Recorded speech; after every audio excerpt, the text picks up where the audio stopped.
हाय everyone friends, मैं Sanjay Kumar and welcome to our exam point. दोस्तों, आज मैं आप लोगों के लिए एक बहुत ही इम्पोर्टेंट सेशन लेके आया हूँ इकोनॉमी का। जो ऐसे इकोनॉमिक ऐसे हैं कि सारे कॉम्पिटिटिव जो भी एग्ज़ाम देते हैं, कॉम्पिटिशन एसएससी, बैंकिंग या कोई भी अदर्स एग्ज़ाम देते हैं, गवर्नमेंट एग्ज़ाम, तो इकोनॉमी का एक रोल रहता है और सबकी सबसे बड़ी समस्या बनी रहती है कि इसको कैसे कवर किया जाए। दोस्तों, इसको बहुत ईजी वे में आज हम आपको बहुत ही इंपॉर्टेंट टॉपिक लेके आए हैं, जिसे हम ईजी वे में इसको हम आप लोगों के कवर कराएंगे। तो चलिए बिना देर किए हुए आप लोगों को ले चलता हूँ सेशन की तरफ। आज का हमारा सेशन है इकोनॉमी का। दोस्तों, इकोनॉमी का मॉनेटरी पॉलिसी, जैसे कि आप देख रहे हैं यहाँ पे लिखा हुआ है मॉनेटरी पॉलिसी, मौद्रिक, जिसे मौद्रिक नीति बोल सकते हैं आप।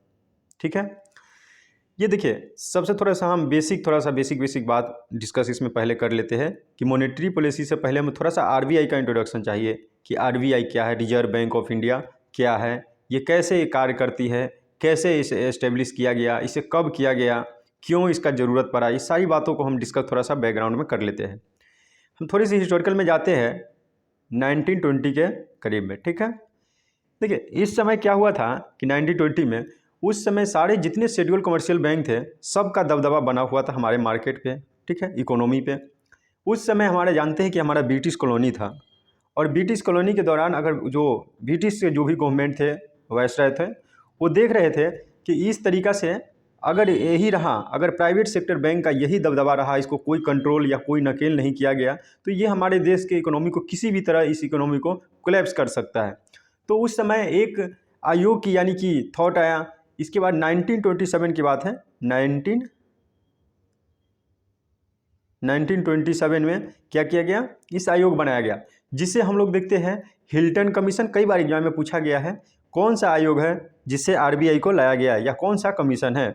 ठीक है, इसे हिल्टन कमीशन बोल सकते हैं या रॉयल कमीशन। ठीक है, ये दोनों में से आप कोई भी बोलिए। अब इसके बाद क्या हुआ, इसका सफ़र यहाँ से शुरू हुआ, रॉयल कमीशन से और हिल्टन कमीशन से।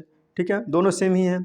1934 पे आते आते एक आरबीआई एक्ट बना। ठीक है, वहाँ से आरबीआई एक्ट के बारे में पूरा फ्रेमवर्क किया गया। ठीक है, कि एक बैंक होगा, बैंकों का बैंक। ठीक है, फादर ऑफ बैंक बोल सकते हैं। और इसके द्वारा क्या होगा, सारे बैंकों को डील किया जाएगा ये आरबीआई के द्वारा। कई बार एग्जाम में पूछा जाता है कि आरबीआई किस एक्ट के द्वारा लाया गया था, तो हम लोग क्या सोचते हैं, उतना ज़्यादा हम लोग रिवर्थ नहीं करते हैं और इसको लगा देते हैं 1935 के, जो कि क्वेश्चन बिल्कुल गलत हो जाता है, क्योंकि आरबीआई एक्ट 1934 के द्वारा आरबीआई आया था। अब ये रेगुलेट की बात करेंगे, रेगुलेशन की बात करेंगे, तो 1935 में इसे रेगुलेट किया गया था, 1930। फिर कभी कभी पूछता है कि आरबीआई जो रेगुलेट किया गया था तो कितने कितने कैपिटल से, यानी कि हम बात करेंगे 5 करोड़ रुपये से आरबीआई को शुरू किया गया था। लेकिन समस्या यहीं पे नहीं सोल्व हुआ, समस्या यहाँ पे और जारी हुआ। ये समस्या था कि ये भी प्राइवेट बैंक, ठीक है, और जितना शेड्यूल कमर्शियल बैंक था वो भी प्राइवेट बैंक। इसका जो कंट्रोल करने की जो था, एक प्राइवेट सेक्टर दूसरे प्राइवेट सेक्टर को कंट्रोल करना बहुत मुश्किल होता है। इसके बाद जब ये समस्या बनता, लगातार बनता गया, ठीक है, जब हम आरबीआई के देखें कि जैसे हम जानते हैं आरबीआई को यानी रिजर्व बैंक ऑफ इंडिया को नेशनलाइज कब किया गया, कई बार एग्जाम में पूछा गया है 1 जनवरी 1950 को इसको क्या कर दिया गया, नेशनलाइज कर दिया गया, यानी कि राष्ट्रीयकरण बोल सकते हैं। उसके बाद इसको एक विशेष पावर दिया गया। ठीक है, उस अथॉरिटी के द्वारा क्या किया गया, कंट्रोल करना शुरू, सबको करना शुरू किया, जिसमें आपको सीआरआर आता है, एसएलआर आता है, रिपो रेट आता है, या आरबीआई का जो भी गाइडलाइंस आता है। ठीक है, माइक्रो फाइनेंस या जो भी देख रहे हैं कि अभी जो भी छोटा छोटा फाइनेंशियल इंस्टीट्यूशन सब है, उस पर आरबीआई के गाइडलाइंस को फॉलो करते हुए उसको आगे ले जाता है। ठीक है, तो ये रहा आरबीआई का थोड़ा सा, अब आपको हम बैकग्राउंड करें। ऐसे हम आरबीआई का स्पेशल चैप्टर लेके आएंगे, तो उसमें आपको banking of introduction of banking लाएंगे।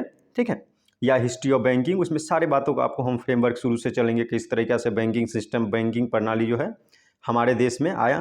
ठीक है, अब देखिए कह रहा है मॉनेटरी पॉलिसी, क्वेश्चन कह रहा है इंग्लिश हिंदी बाइलिंगुअल है, आप दोनों आदमी देखिएगा जो बाइलिंगुअल वाले। कह रहा है formulated and executed by reserve bank of India, जो कि मॉनेटरी पॉलिसी को कौन तैयार करता है, रिजर्व बैंक ऑफ इंडिया। कह रहा है regulate money supply and rate of interest in the economy, यानी कि मनी का जो सप्लाई होता है मार्केट में, ठीक है, उसको क्या करता है, हमारे इकोनॉमी में, ठीक है, वो सप्लाई करता है। क्योंकि आप जानते हैं करेंसी का प्रिंट कौन करता है, आरबीआई करता है। ठीक है, with main objective of control business cycles and promotes economic growth, यानी कि इसका मेन ऑब्जेक्टिव क्या होता है, मुख्य उद्देश्य क्या होता है, इसका मुख्य उद्देश्य होता है कि बिजनेस साइकिल्स को यानी कि प्रमोट करना, ठीक है, हमारे बिजनेस जो भी बिजनेस चल रहे हैं उसको प्रमोट करना, जिससे क्या होगा, इकोनॉमिक ग्रोथ जो होता है हमारे देश की अच्छे होगा, इकोनॉमिक ग्रोथ। ठीक है फ्रेंड्स, चलिए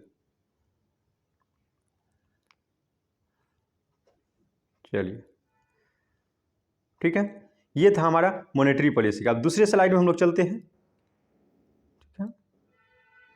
ठीक है, देखिए यहाँ पे देखिए,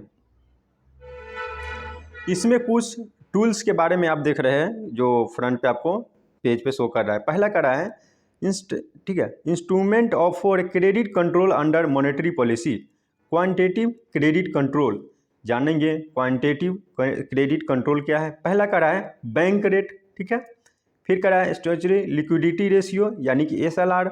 ठीक है, थोड़ी हम पहले बैंक रेट की बात कर रहे थे। देखिए आरबीआई ने यानी कि मार्केट में देखते हैं कि इन्फ्लेशन जो है, ठीक है, इन्फ्लेशन जो बढ़ जाता है मार्केट में, महंगाई जो बढ़ जाता है, तो आरबीआई एक कंट्रोल रखी रहती है। जैसे हम जानते हैं अपने तांगे पे बैठते हैं, क्या करते हैं, लगाम अपने हाथ में रखते हैं जिससे हमारा घोड़ा का कंट्रोल हमारे हाथ में हो। इसी तरीक़ा से आरबीआई जो है एक रिपो रेट के द्वारा एक लगाम बना के रखी है मार्केट से इन्फ्लेशन को, यानी कि रिपो रेट है उसको क्या करेंगे, कभी कभी आप देखते हैं न्यूज़पेपर में हेडलाइन में आता है रिपो रेट को बढ़ा दिया गया, घटा दिया गया, तो इससे ऑटोमोबाइल सेक्टर पे इसका क्या असर पड़ेगा? तो इसका असर पड़ेगा कि अगर मान लीजिए रिपो रेट को बढ़ा दिया जाएगा, अगर 5% रिपो रेट के कर दिया जाएगा, तो हम लोग जानते हैं कि जो बैंक शेड्यूल कमर्शियल बैंक है वो किससे रिपो रेट के दर पे आरबीआई से पैसा लेती है। ठीक है, 5%। सपोज डेट की 10% अगर वो रिपो रेट पे ब्याज पे, यानी कि बोल सकते हैं कि कमर्शियल बैंक अगर आरबीआई से ले रही है, ठीक है, तो वो पब्लिक को कितने पर देगी, 15% पे देगी, 20% पे देगी। जब 20% पे देगी यानी कि तो क्या रहेगा, आप सोचिए कि 1,00,000 रुपया का आपको 20,000 रुपया मंथ में लगेगा, यानी कि 1 ईयर में लगेगा। ठीक है, 1 ईयर में लगेगा। अब इस तरीक़ा से देख रहे हैं कि ज़्यादा इंटरेस्ट चल रहा है तो मार्केट में अब ये जाहिर है कि आप लोग निश्चित है कि आप लोग इतना महंगा तो इंटरेस्ट लेना नहीं पसंद कीजिएगा। अब उसी में सोचिए तो मार्केट में क्या होगा, मनी का सप्लाई यानी कि रुक जाएगा। जब रुक जाएगा तो क्या होगा, डिमांड क्या होगा, उस पर डिमांड पे क्या असर होगा, कम जाएगा, यानी डिमांड गिर जाएगा। क्योंकि आपके पास पैसा नहीं रहेगा तो जाहिर है कि आप खरीदारी जो शॉपिंग करते हैं डेली बेस के अपना आइटम्स जो भी खरीदते हैं, गुड्स खरीदते हैं, बहुत कम खरीदिएगा। ठीक है, फिर देखिए, अब देखते हैं कि हम देख रहे थे 2019 का एक सबसे बड़ा समस्या बन गया था कोविड-19 के दौरान, कि देख रहे थे मार्केट में डिमांड नहीं था। देख रहे थे कि छोटी सी एक स्लोगन के लिखते हैं कि राहुल गांधी जी जो है कांग्रेस के अध्यक्ष, यानी कि कांग्रेस के अध्यक्ष बोल सकते हैं, जो कि कांग्रेस को जो है डील करते हैं अभी, ठीक है, उनका कहना था कि ये जो हाल का जो गवर्नमेंट है उसको रिपो रेट को बढ़ा देना, यानी कि क्या कर देना चाहिए, बढ़ा देना चाहिए, यानी कि क्या करना चाहिए, घटा देना चाहिए। तो उसको क्या करना है, घटा देना चाहिए। ठीक है, बढ़ा नहीं देना चाहिए। बढ़ाएंगे तो क्या होगा, लोगों और ज़्यादा मनी सप्लाई मार्केट में रुक जाएगा। तो क्या करेंगे, घटा देंगे, यानी कि 5% कर देंगे या 2% कर देंगे। सपोज कीजिए 2% हो जाएगा तो क्या होगा, 4% पे शेड्यूल कमर्शियल बैंक आपको देगा। तो 1,00,000 का 4,000 रुपया अगर एक साल में आपसे लिया जा रहा है, जाहिर है कि आप लोग बहुत इंटरेस्ट लीजिएगा, क्योंकि जानते हैं रुचि लीजिएगा, उसमें बहुत रुचि रखिएगा कि ठीक है सभी लोग बैंक पहुंच जाएंगे और क्या करेंगे, पैसा लेने के पसंद करेंगे। तो ये रिपो रेट का पूरे कंट्रोल होता है हमारे बैंकिंग सिस्टम का, यानी कि मॉनेटरी पॉलिसी के द्वारा, यानी आरबीआई जो है रिपो रेट के द्वारा। 3 तरह के शेड्यूल कमर्शियल बैंक है, 3 तरह के ऐसा लोन से क्या करता है, बोरो करता है आरबीआई से। पहला marginal standing facility, second repo rate, third bank rate. ये तीनों से क्या करते हैं, आरबीआई लेती है। लेकिन अगर हम लोग बात करेंगे कि पब्लिक किस रेट पे लेती है, तो पब्लिक लेती है PLR, यानी कि देखिए PLR प्राइमरी लेंडिंग रेट, इसे आपको हाईलाइट कर देते हैं, PLR यानी कि प्राइमरी लेंडिंग रेट के द्वारा बेस पे, या इसे बेस रेट बोलते हैं। ये 2 रेट है जिसे क्या करते हैं हम लोग, यानी कि पब्लिक जो है बैंकों से, कमर्शियल बैंक है like bank of Baroda, SBI, ठीक है, यूको, ये सब बैंक से क्या करते हैं हम लोग, पैसा लेते हैं। ठीक है, आप समझ गए, आई होप कि आप समझ गए होइएगा रिपो रेट क्या है। फिर देखिए एक टर्म है बैंक रेट। बैंक रेट करा है rate at which RBI discount the bill of commercial bank. ठीक है, कह रहा है rate which RBI discount the bill of commercial bank. दूसरा कह रहा है statutory SLR minimum percentage liquid asset bank kept to itself. देखिए इसको समझिए थोड़ा सा। आप क्या है कि अचानक से आपको कभी माइंड में आया कि चलिए हम एक बैंक खोलते हैं। आप पहुँचिएगा आरबीआई के पास और आरबीआई को बोलिएगा कि आरबीआई बताइए कि आपका क्या गाइडलाइंस है, हम बैंक खोलना चाहते हैं। तो क्या करेगा बैंक? आपको दो देगा। एक पहला देगा CRR यानी कि सिक्योरिटी के तौर पे। सपोज कीजिए आप कहीं पे मार्केट यानी कि जो हाईवे है उसके साइड में या मार्केट में अगर आप शॉप ओपन करना चाहते हैं तो क्या होता है, आपको सिक्योरिटी के तौर पे कुछ पैसा को एडवांस में लिया जाता है। ठीक है, तो यही है CRR, जो आरबीआई आपसे कुछ पैसा 3% जो है, 3 से 4%, अभी 4% है पैसा आरबीआई क्या करेगी, आपके अपने पास रखेगी सिक्योरिटी के तौर पर।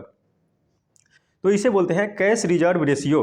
फिर उसी के साथ SLR जो 18% होता है, जो आप ही के पास रहेगा, यानी कि बैंक के पास ही रहेगा। Asset bank kept to itself, खुद अपने पास रखेगा। वो गोल्ड के फर्म में हो सकता है या किसी अदर फर्म में रह सकता है। ठीक है, फिर कह रहा ओपन मार्केट ऑपरेशन।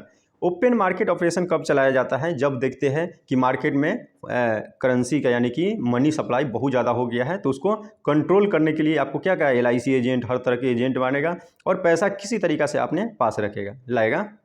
ठीक है, आरबीआई सोचेगी कि किसी तरीका से पैसा अपने पास लाए बैंकों के एजेंट के द्वारा। फिर कह रहा है रिवर्स रिपो रेट।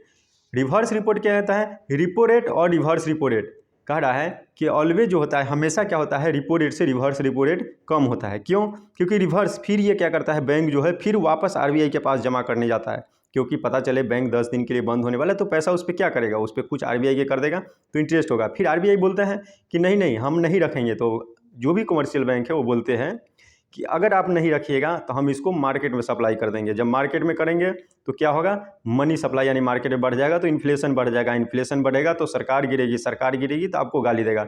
ये जो सर्किल बराबर देख रहे हैं कि चलता रहता है। ठीक है, तो rate given by RBI deposit made by commercial bank, यानी कि कमर्शियल बैंक जो है आरबीआई के पास डिपॉजिट करती है। समझ गए दोस्त?